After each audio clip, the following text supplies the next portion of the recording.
Hello everybody, and thank you for inviting me to speak to you today for the National 2025 Dual Sensory Impairment Deaf Blindness Conference in Sydney, Australia. I'm Walter Wittich at the University of Montreal in Canada, and I will talk to you today about everything you always wanted to know about the Brief ICF Core Set for Deaf Blindness, but were afraid to ask. To begin with, I would like to acknowledge that Montreal is located on the unceded Indigenous lands, and the Kanien'kehá:ka Nation is recognized as the custodians of the lands and waters from which I present today. Tiohtià:ke, which is commonly known as Montreal, is historically known as a gathering place for many First Nations, and today it is home to a diverse population of Indigenous and other peoples. I want to express my respect for the continued connection with the past, present, and future in our ongoing relationships with Indigenous and other peoples within the Montreal community. I quickly start out with some disclosures of the marvelous people that have been funding my work over the last decades, but I do not have to declare any conflicts of interests for my presentation today. I would like to start out by giving you a brief context about the International Classification of Functioning, Disability and Health, the ICF. A health model that was created by the World Health Organization, and that is what we consider a true biopsychosocial approach to understanding health. The way this model works is that we begin with any health condition. In our case, this would be deaf blindness, which also has a code that is assigned within the International Classification of Diseases for dual sensory impairment. And within this model, we can now consider how this health condition, disorder or disease, then interacts with body functions and structures, creating impairment, how it may interact with the abilities to be active and creating limitations, or how it may interfere with the ability to participate, creating restrictions. At the same time, these impairments, limitations, and restrictions also interact with environmental factors and personal factors. You will also see that in this model, the interactions rely on arrows that point in both directions. This means that it is possible for the factors to interact with each other in all directions. If we now look at an environmental factor such as an assistive technology, for example a hearing aid, we can conceptualize how this assistive technology may facilitate participation by changing how communication is facilitated. So you can see how any aspect of functioning is described potentially within this model. Within this model, we also have categories, or sometimes they are called codes. These categories are available to describe any aspect of this model across body functions, body structures, activities, participation, and environmental factors as well. Each of these components has a detailed description so we can better understand what the model really means. And then there are alphanumeric codes or categories that are assigned to each aspect of functioning. Today, of course, I am focusing on sensory functions.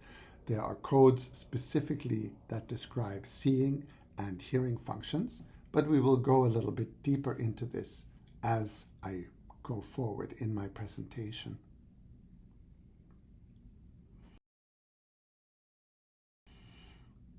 There are a lot of codes and categories. There are over 1,400 of these categories that can be used to describe functioning. And because this number is so large, it becomes very difficult to use the ICF. Therefore, the WHO has created something that is called core sets.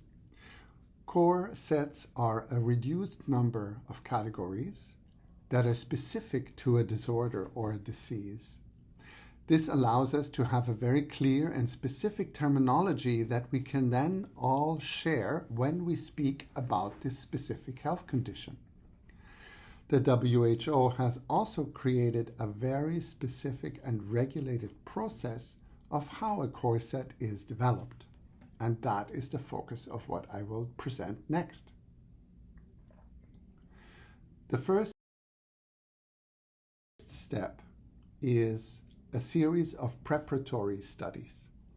There is a multi-center empirical study that wants to focus on the perspective of clinical service delivery or any kind of service delivery with people living with the condition.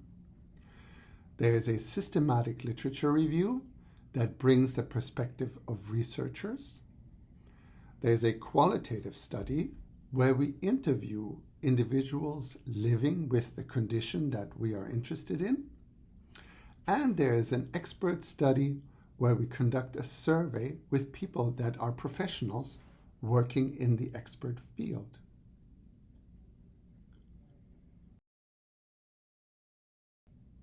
Once these 4 studies have been completed, the results are then presented at an international consensus conference.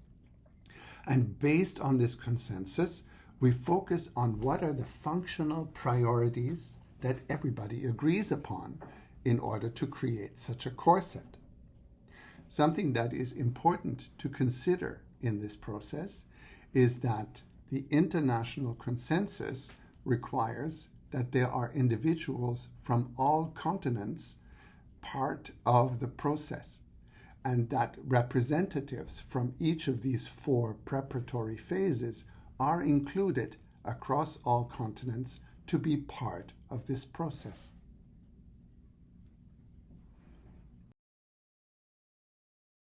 Once the very first version of the core set has been created, we then move into the second phase, which is the implementation.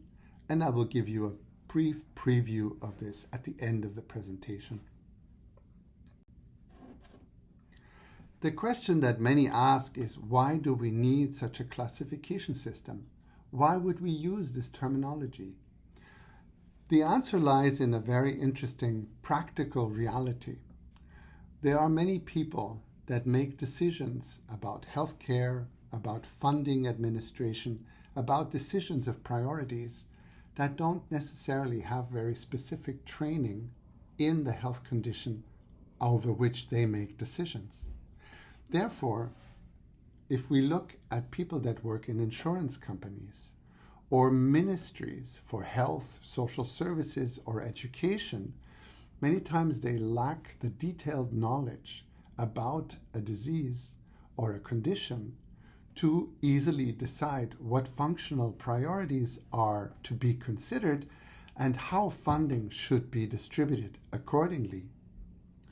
Similarly, funding agencies, non-for-profit organizations, or other government organizations, as well as health and social service providers, often require some guidance on how to prioritize, on what to focus when dealing with a specific health condition. In my case, as a researcher, it also helps us in identifying priority areas that we may not yet have studied, but that are important to people living with a specific condition. There are a series of existing core sets that may focus on other diseases that are much different than deafblindness, and I encourage you to go to the website for the ICF core sets directly. You can explore many of these diseases and how they have been categorized in terms of their priorities for functioning. In the case of sensory health, there is a core set for hearing that was developed under the leadership of a team based in Sweden with Sarah Granberg.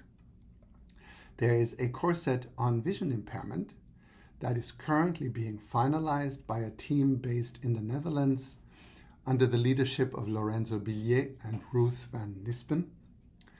And my focus today is the core set for deafblindness, which was developed by us in Canada with political collaboration by Ricard Lopez in Spain.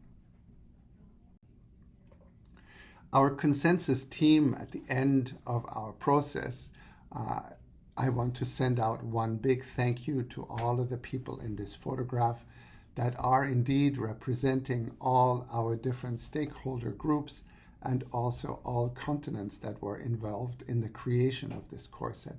It was an excellent experience, and I want to thank all of them.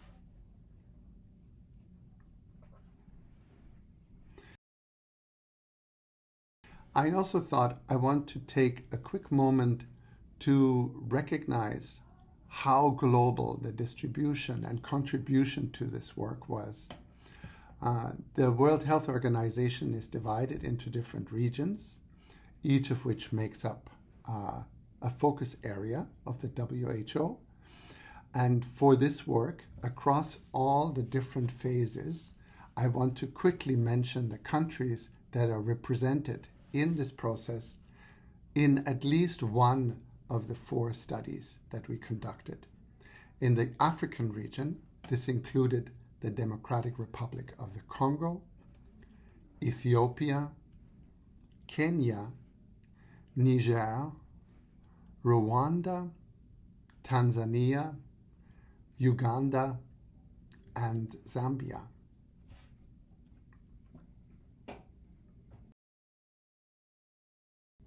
In the region of the Americas, the contributing countries were Argentina, Bolivia, Brazil, Canada, Colombia, Mexico, Peru, and the USA.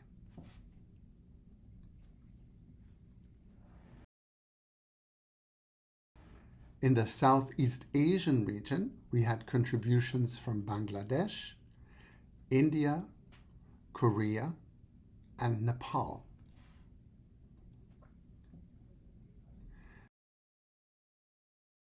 We had extensive representation from Europe, including Austria, Belgium, Croatia, the Czech Republic, Denmark, England, Finland, France, Germany, Greece, Iceland, Ireland, Italy, the Netherlands, Norway, Northern Ireland, Poland, Russia, Spain, Sweden, Scotland, Turkey, Switzerland, and Wales.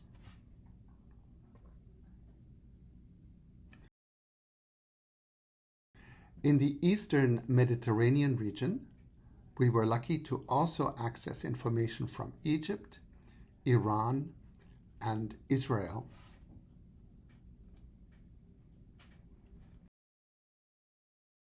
Finally, in the Western Pacific region, we had contributions from Australia, China, Japan, Malaysia, New Zealand, Singapore, and South Korea.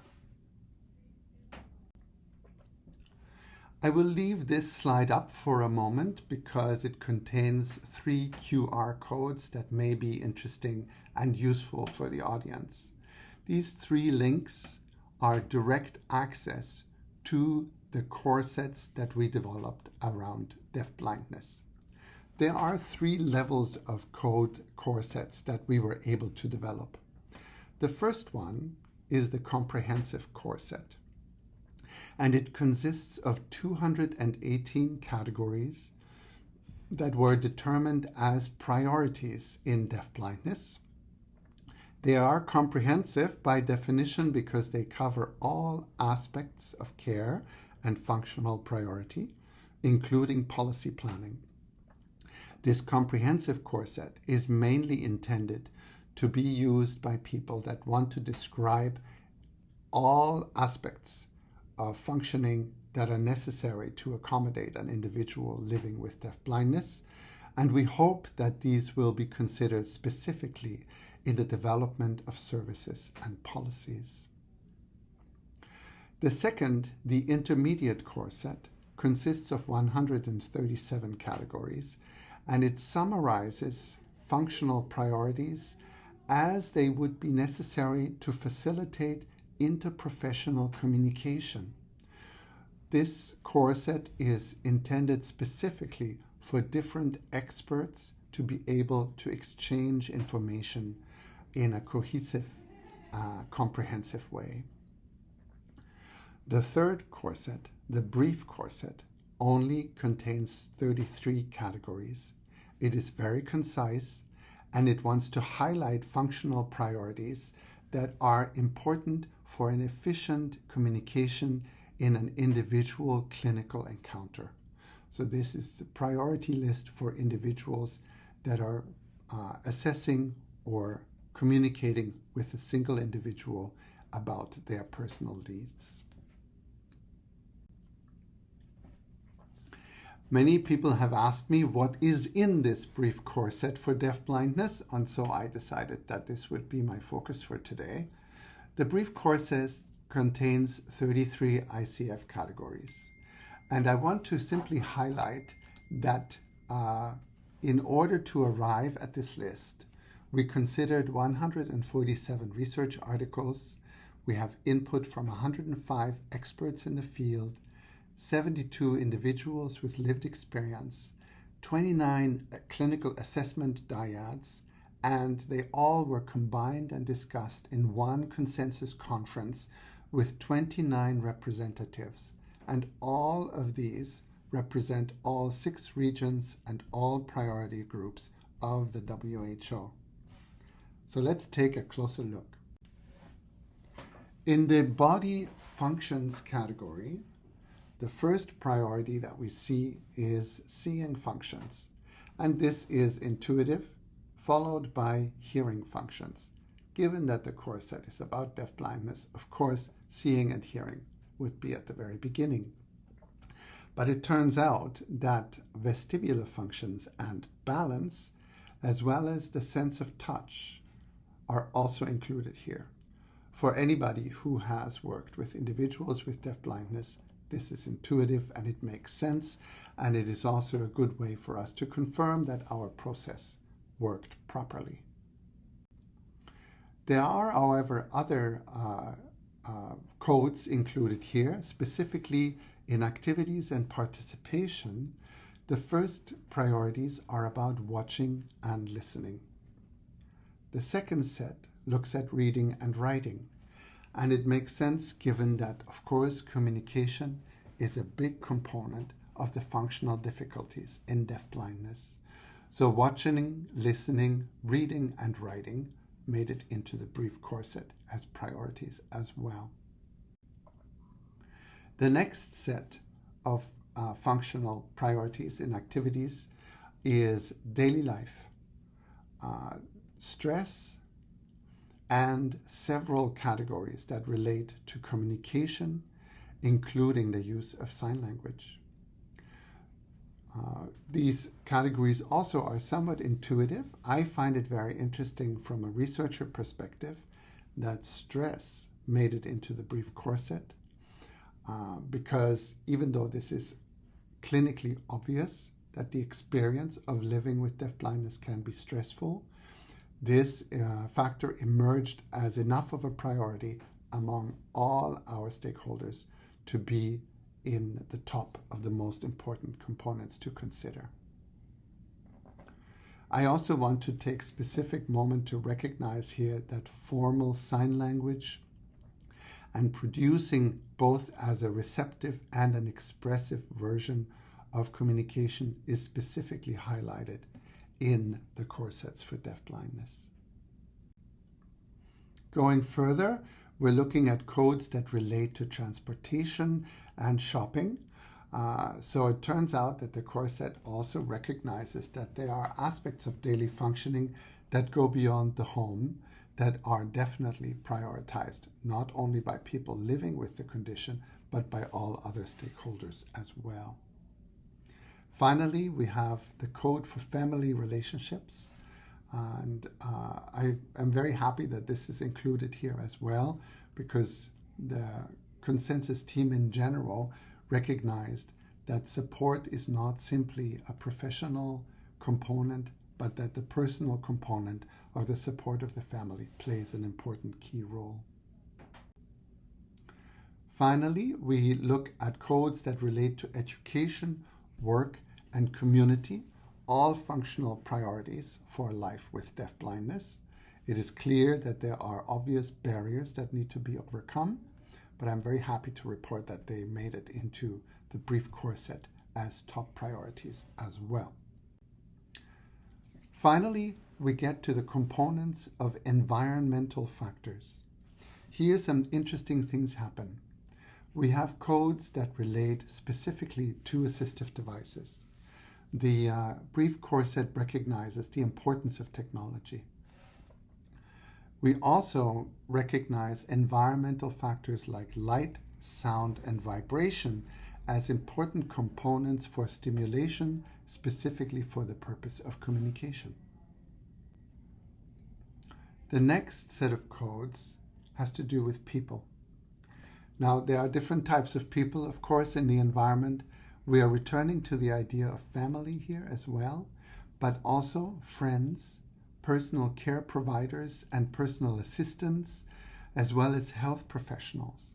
This also includes individuals such as sign language interpreters.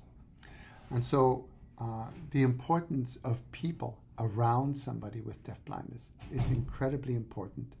This also includes society at large and what their attitude is towards individuals living with deafblindness.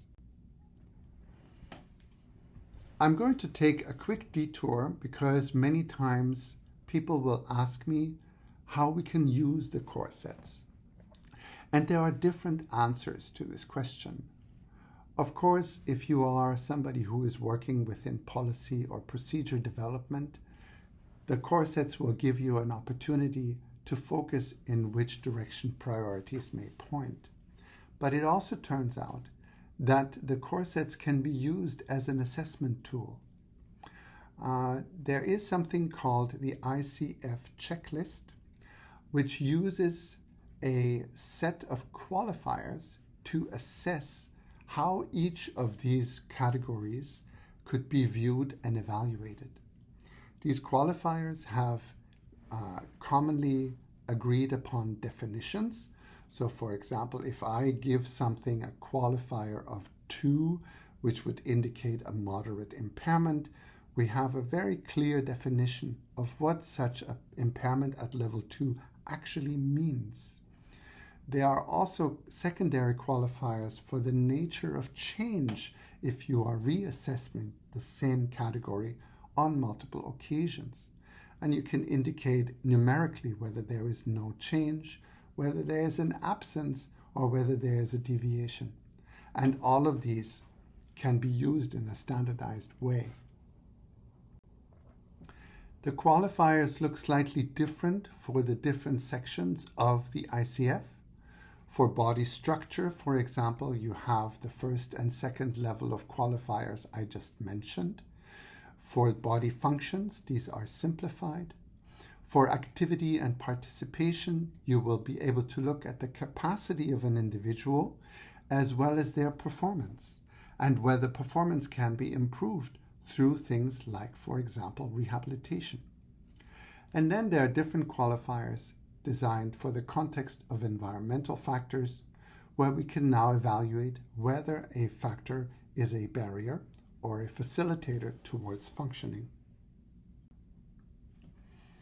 I want to give you a brief overview in comparing the Brief Core Sets as they exist for the different senses. So if we look at vision, hearing and deafblindness, it turns out that there is a good set of overlap among these categories. But it also turns out that some of these categories are very uniquely used in only one sensory impairment versus another. I find this in itself very interesting because oftentimes in deafblindness it is assumed that we would have a vision impairment and a hearing impairment and we simply add them.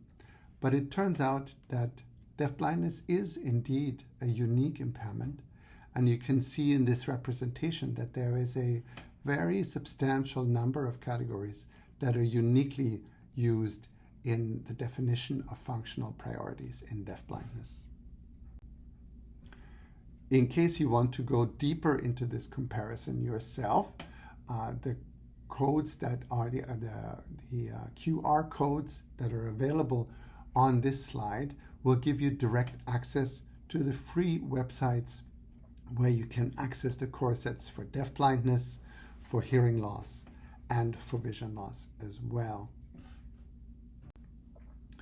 I want to give you a mini overview of some of the commonalities. When we look at body functions, it turns out that seeing functions are represented in all three brief core sets. So obviously seeing is recognized as an important functional ability across all sensory groups. Hearing functions are priorly measured and mentioned in hearing, and deafblindness less so in vision in the core priorities. Finally, vestibular function is also mentioned in the core set for hearing. When we look at activities and participation, the main commonalities that are shared between hearing, vision, and deafblindness rotate around listening and using communication devices. Looking at what we share between hearing and deafblindness, here we're looking at categories that define handling stress, spoken messages in terms of communication, and family, education, and community life. These are not mentioned in the vision core set. Interestingly, vision focuses on purposeful sensing, transport, and the acquisition of goods and services, which are also mentioned within deafblindness. And I find this very interesting because, of course, some of these aspects depend very much on the ability to communicate through hearing. When we look at the environmental factors, common barriers and facilitators are rotating around products and technology used in daily living. So all three sensory core sets recognize the importance of technology. For hearing and deafblindness, there's also great focus on individuals. So some of the experience that I just described in the core sets on deafblindness are echoed in hearing as well. It also turns out that attitudes and policies are a shared priority between deafblindness and hearing. And finally, I spoke about the importance of physical attributes like light, sound, and vibration for the purpose of communication, and that is reflected in the core set for hearing as well. I wanted to give you a quick overview towards the end here on how we have been working on implementing the core sets in the context of deafblindness. Of course, initially we promoted the ICF core sets through the website of the ICF Research Office, and they are still openly available there, as well as through links in the Open Science Framework. We have since then been able to create a series of short videos in American Sign Language that are available on YouTube that provide summaries about our findings in order to reach the culturally deaf community, and we're currently working on similar videos in other sign languages as well. In Spain, we had a very organized first interdisciplinary presentation shortly after the initial development, that was presented to government and policy leaders in Barcelona, and our partners in Spain are currently working on implementing the core sets there in policy development. Sweden has decided to translate and publish the core sets to facilitate local dissemination and implementation in their assessments within Sweden. And finally, I was recently contacted by a team in Poland which is currently using a translated version of the core sets to communicate with government in order to develop service access in Poland where deafblindness currently is not recognized as a unique disability. Our next steps are to recognize that the needs of deafblind children are somewhat different than those of deafblind adults. This is also recognized within the structure of the ICF model, and therefore we are now working on ICF core sets that are specifically developed for children and youth, and this process is currently going on. I want to take a moment to especially thank our funding bodies that have provided us with financial support for this process. I also want to recognize our partners at the policy levels who have developed a website for this project, whoisdeafblind.org, and I encourage all of you to reach out to us if you would like to be involved in any of the aspects of our ICF adventure. You can always email me at walter.wittich@umontreal.ca. Thank you very, very much for your attention today, and I hope to remain in communication with all of you. Thank you.